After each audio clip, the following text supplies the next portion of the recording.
अक्सर हमें ये पढ़ाया जाता है कि दिल्ली का लाल किला शाहजहां ने बनवाया था, लेकिन कहीं ये एक सफेद झूठ तो नहीं?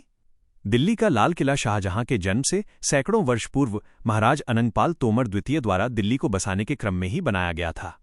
इस क्रम में एक विशेष बात यह ज्ञात होती है कि महाराज अनंगपाल तोमर कोई और नहीं बल्कि महाभारत के अभिमन्यु के वंशज तथा महाराज पृथ्वीराज चौहान के नाना जी थे।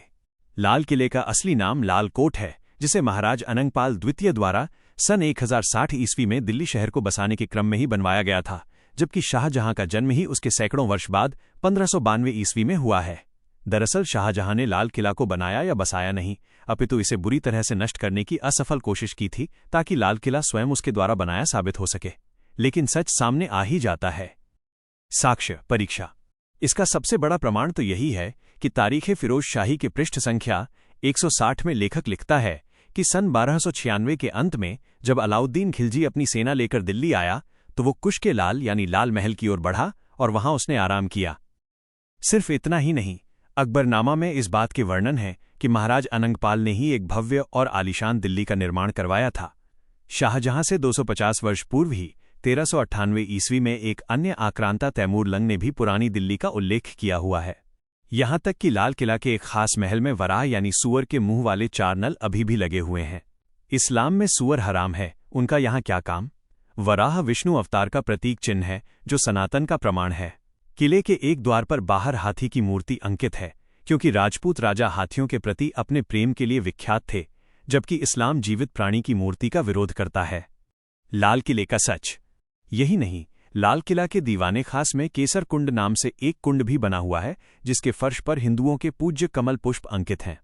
साथ ही ध्यान देने योग्य बात यह है कि केसर कुंड एक हिंदू शब्दावली है जो हमारे राजाओं द्वारा केसर जल से भरे स्नान कुंड के लिए प्राचीन काल से ही प्रयुक्त होती रही है।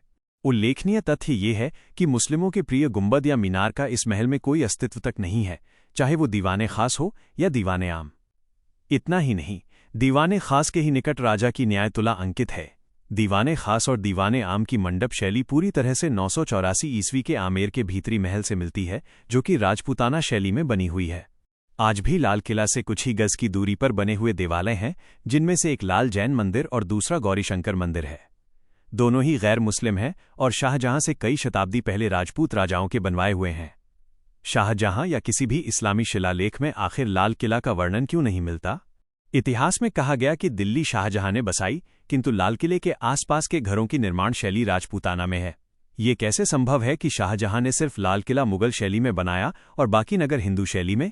वास्तविकता ये है कि लाल किला और दिल्ली दोनों ही हिंदू राजा अनंगपाल ने बनाए थे 1060 ईस्वी के आसपास। किसी अनाम शिलालेख के आधार पर कभी भी किसी को किसी भवन का निर्माण करता नहीं बताया जा सकता। लाल किले को एक हिंदू प्रासाद साबित करने के लिए आज भी हजारों साक्ष्य मौजूद हैं। यहां तक कि लाल किला से संबंधित बहुत सारे साक्ष्य पृथ्वीराज रासो से ही मिलते हैं।